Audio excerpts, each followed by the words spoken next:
thought maybe it would be better in part 2. I really did. Maybe I'm being too hard on this episode. Oh my god. You know, one thing I've done with my niece a couple times is basically played story time, where I encourage her to be creative, to come up with stories and ideas and see what happens next. And I can say without hyperbole that some of the stories she'd come up with have been better than this one.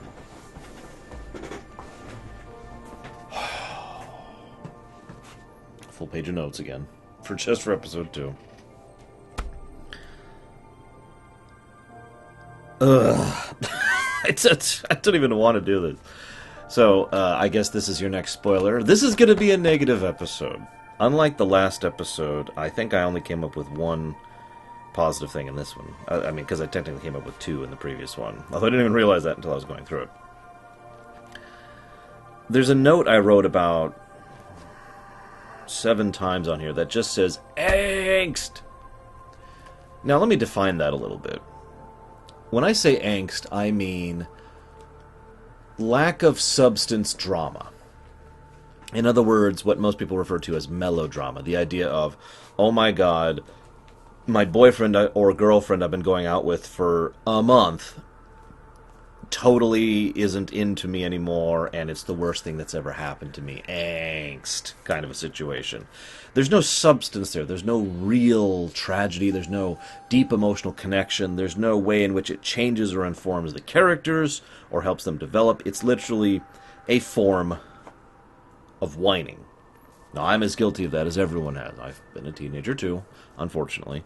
And, you know, we do that. It's part of our development thing. But that doesn't mean I enjoy watching that in television. And it certainly doesn't mean I enjoy watching that in television from supposed adults.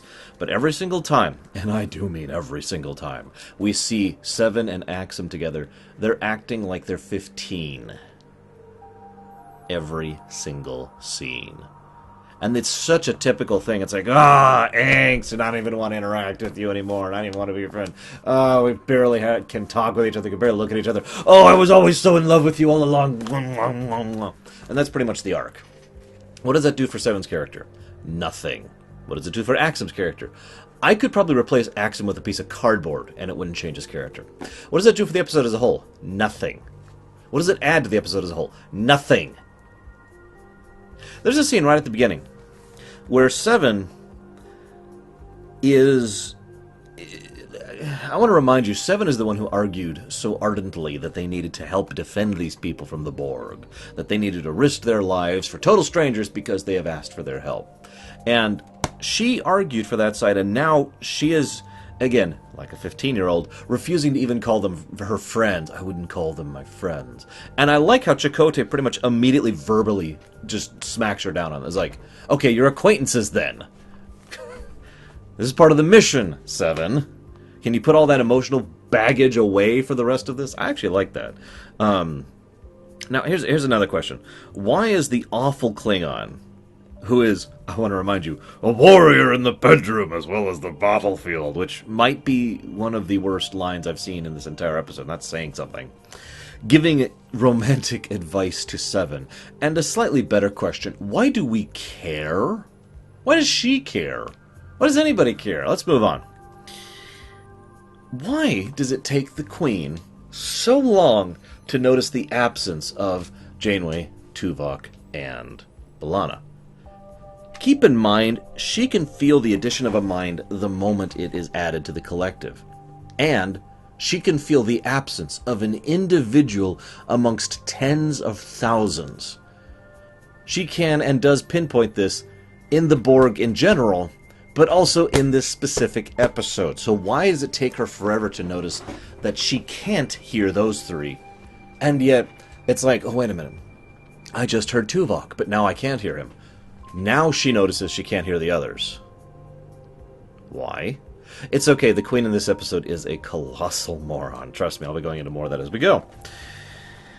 Why is it that drones within the beautiful paradise sanctuary that is Unimatrix 0 are defeated by Home Alone? seriously, the tricks and traps that defeat them are frankly childish and stupid.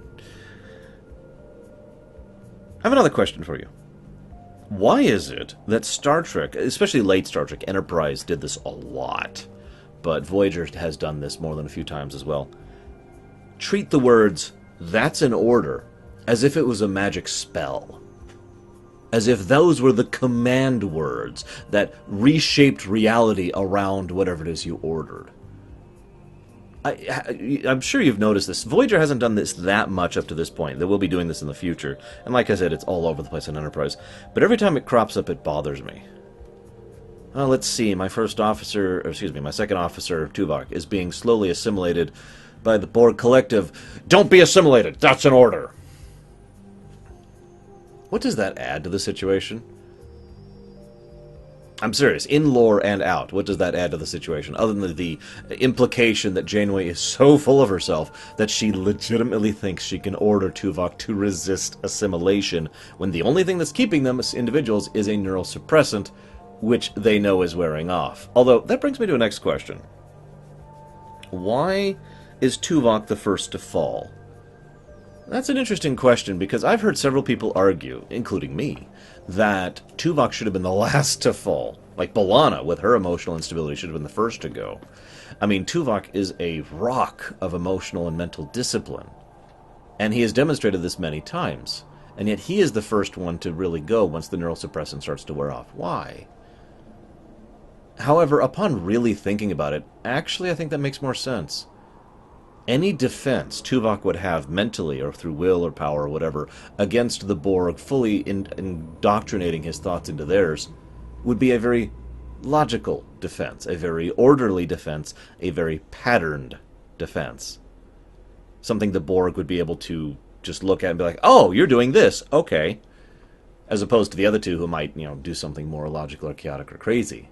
So it actually makes more sense now that I'm actually thinking about it. So bad past me about that.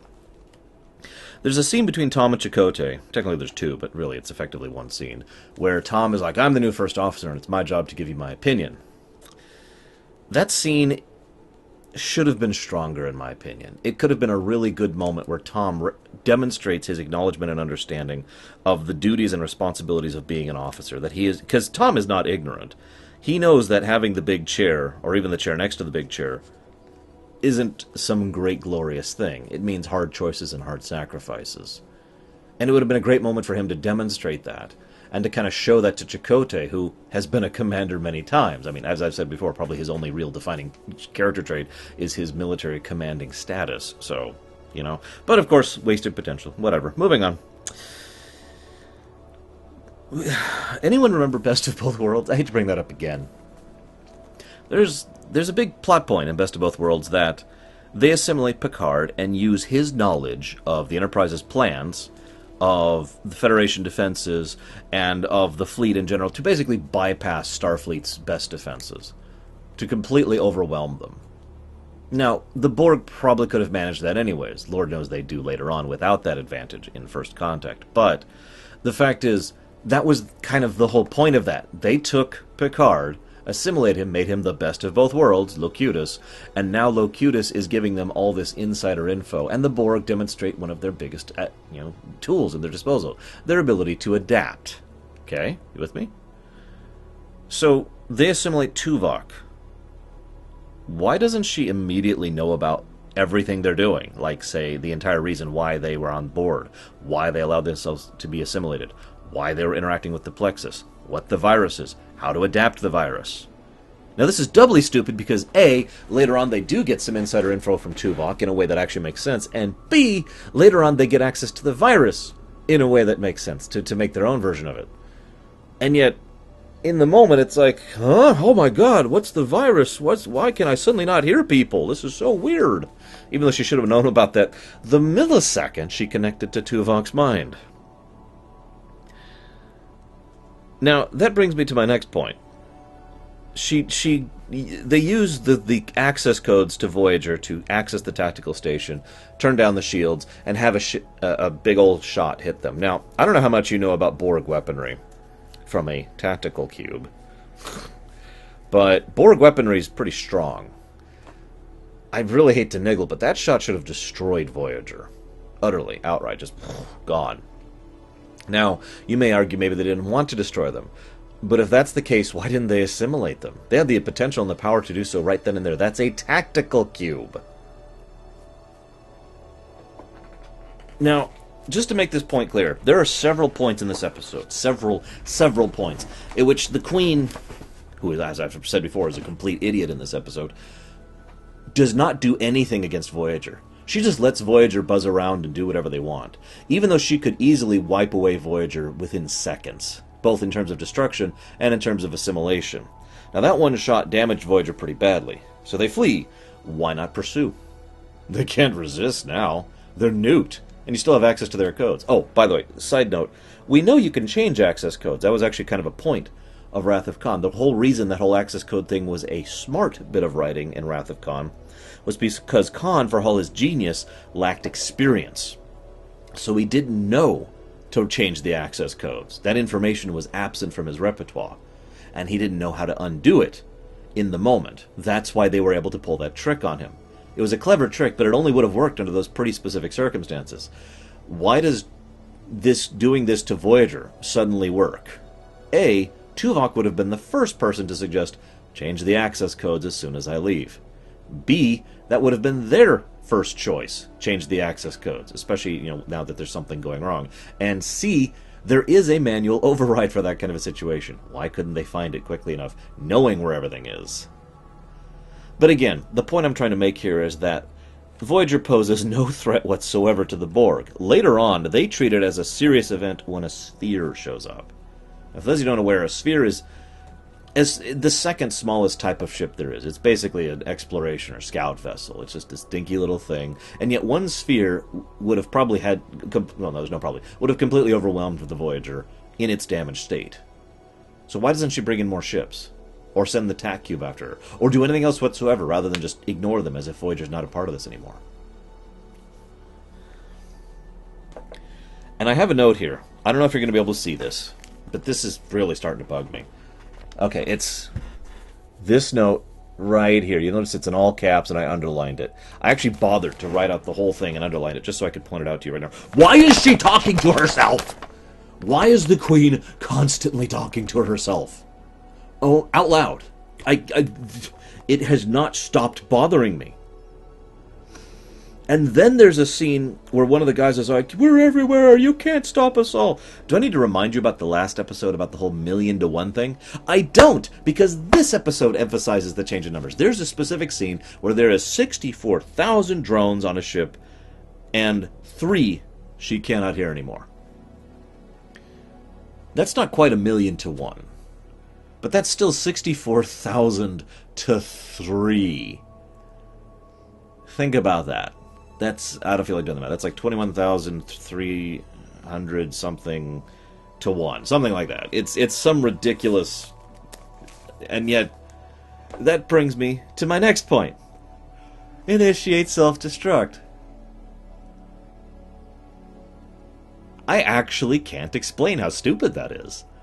That might be stupider than going to warp 10 and accelerating to infinite velocity and also turning into a salamander person because of going warp 10 after decelerating from infinite velocity. This might be the only thing that challenges that level of stupidity in my mind. You are the Borg. You have thousands of cubes with trillions of drones. They have a few handful of people who have just been released from the collective. Do you really think one drone is going to be able to do anything against 21,000? Do you really think you're that weak? Do you really think you have no other tactical options whatsoever than to destroy the entire ship?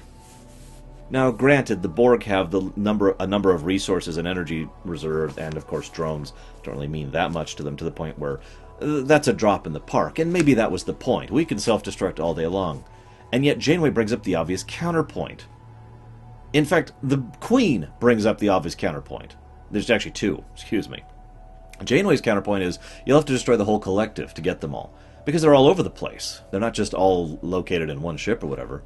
And the Queen's counterpoint, you're using them, Captain. You just want to damage the collective. Queen, hang on, just lore runner here.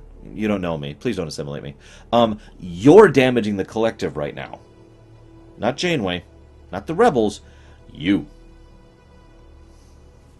Now the best part is, this is literally her handing victory to the Resistance. Their rebellion against the Borg could not, in their most wildest, best outcome possible dreams, have gone better than 3 people giving their lives to kill 64,000. I'm sorry, that sounds a little cold, but seriously, think about a war. Think about if you have 3 people on your side and 64,000 on yours, and you win by all of the people involved dying. The net win here goes to the side of the 3, because they were able to do so much more damage with those 3. That is basically the point of an insurrection, actually. Civil war isn't quite accurate here. And yet they were able to do all this catastrophic damage to the collective because of the Queen, not because of anything they did. But don't worry, there's something even stupider in this episode. So, I have a note here, more explaining dialogue, because there's lots of explaining, blah, blah, blah, blah, blah. We gotta explain everything. I already mentioned this in the last episode. I don't feel the need to rehash it. But is this supposed to be a dilemma for Janeway? Is this supposed to be what the purpose is of this in this episode? A moral dilemma for Janeway to mull on. Should I allow millions to die, or should I capitulate to the Borg? That's got to be one of the most pathetic dilemmas I've ever heard. I'm not even going to discuss how stupid that is. We're just going to leave that on the plate. Why is the Queen trying to negotiate with Janeway? Why does she feel the need? Why does she? Oh my God! If you're negotiating, there's 2 reasons for it. Okay, one, you're a decent person who doesn't want to just overwhelm the other side. You know, you're an overall good, aligned organization. Okay. In other words, we could just crush you like a bug, but we'd rather negotiate because we believe in peaceful cooperation. That doesn't define the Borg, so let's go to the second reason you negotiate. Because you're at a tactically disadvantaged situation. Because you are doing worse than the other side, and you know it, and you'd like to try and talk your way through things. Okay? Those are the 2 reasons to do negotiation and diplomacy on an organizational level. You with me? There's nuances, of course. Let's not get into that right now.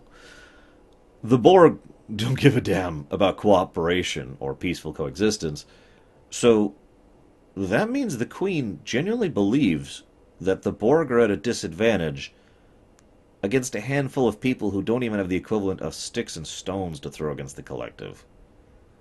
I mean, we all joke about the civilization thing, a civilization where a guy with a pike can defeat a tank, but this is like a guy with a pike trying to attack a dreadnought. No, not a ship dreadnought like on the water. I'm talking like one from Homeworld. This is ridiculous. Don't worry, it gets even stupider. And then I have a note here that just says angst. I'm just pointing it out. Then there's some false fighting. There's like a completely artificial drama because Axum and random bad Klingon guy have to argue about who possibly this plan, maybe you should act honorable. There's no actual disagreement there near as I can tell. The Klingons' whole point is, we have no time! And Axum's whole point is, but this is the right thing to do. Neither of them think about the actual tactics or strategy involved. It's just one idiot arguing against another, and both of them are wrong, at the very least are wrong in their methodology, regardless of who's actually right in the argument. And then that leads into more angst! God! Oh, hang on, I hit my glasses kind of hard there. And then he talks about legitimately approaching the Undine, or the Undine, if you prefer, about coordinating against the Borg. Now, there are only 2 interpretations of the Undine. One, they're the Daleks. Again, I don't mean that as a negative. I talked about this in Scorpion. They hate everything that is not them. Xenophobia to an absolute extreme. So any contact with them whatsoever is an automatic bad thing. Or, second option, they're morons. That's thanks to that terrible episode where they were infiltrating Starfleet to such excruciating detail that they had Starfleet Academy down to pat, but didn't realize Voyager was stranded in the Delta Quadrant. So, in both of these cases, reaching out to the Undine doesn't really seem like a good option to me. But whatever, I just thought I'd point it out. And then there's the one good scene in this whole episode. The Borg Queen approaches the bad actor, child, and talks with him. And yet, if I could just slice out that one scene, it's one of the best presentations of the Borg I've ever seen. And I mean that sincerely. She talks to him. She talks to him about how I don't want to hurt you. About how I care about you. I want to help you. When I was about your age when I was assimilated. But now, I'm with my family. I actually hear my family every day. Do you want to see your parents? Because they miss you. And they want to interact with you. We're the Borg. We're here to help.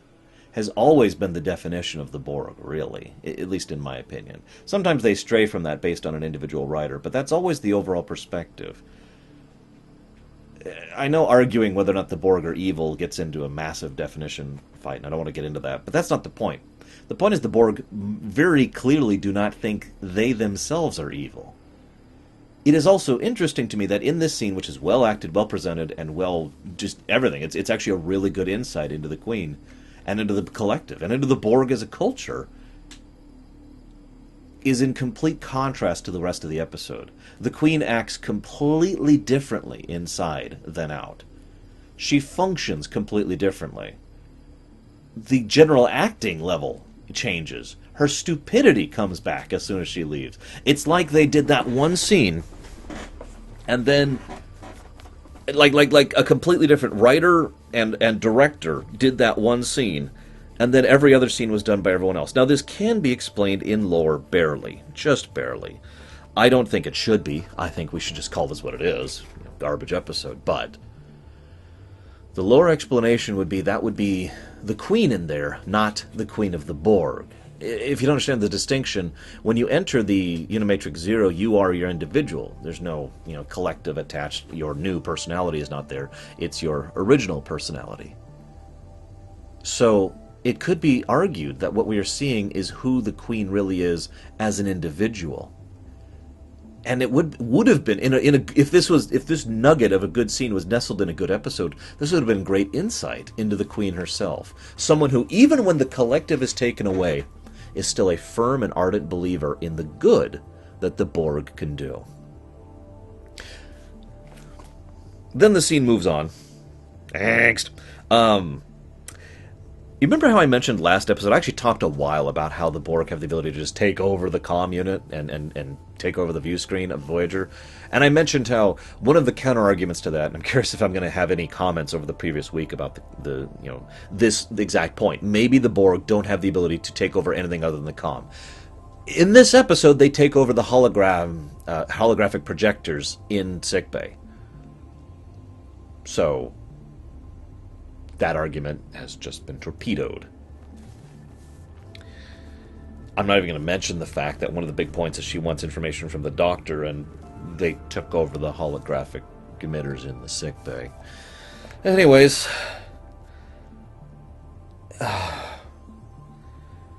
oh God, hang on, I think I'm having an aneurysm.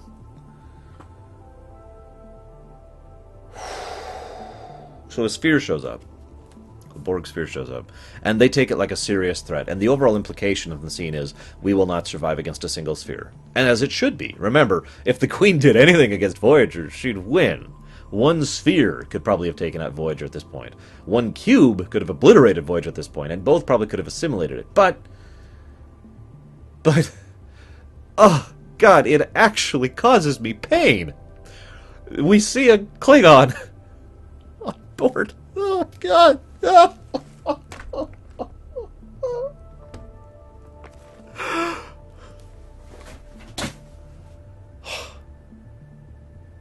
We see that two drones, or worse, one drone, but it's implied that it's two, have managed to commandeer a sphere in its totality from the collective, which is still attached to the other however many thousands of drones on the ship. I can't. I can't. I do not have words in any language that exists to explain how dumb that is. I can't even. I can't. And then a sphere and a damaged Voyager. So, excuse me, a sphere being run by one or two guys and a damaged Voyager go and fight a tactical cube which has basically no damage done to it. Any damage that was done to it has been repaired at this point. And win. And then the Queen, seeing the situation, seeing how much that she's losing to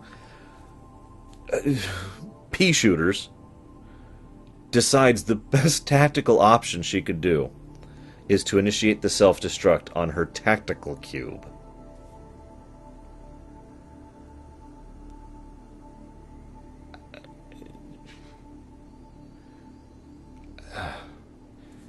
Okay, I think I'm okay.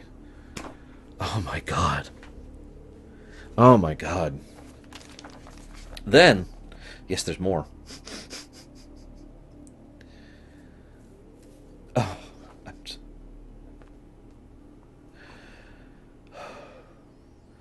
while they're shutting down Unimatrix 0. Okay, Axum. Sorry, my brain is barely working right now. Axum is on board, is in Unimatrix 0 for no reason. Although the only reason for him to be there is because Seven might show up. And Seven does show up, and she says she embraces him, true love, teenager thing. I already kind of emphasized that. And, you know, we'll find each other, and we'll contact each other, and, you know, blah, blah, blah, blah. And then they mention how they're going to try and spread the resistance. Now, in Voyager, this is never mentioned again.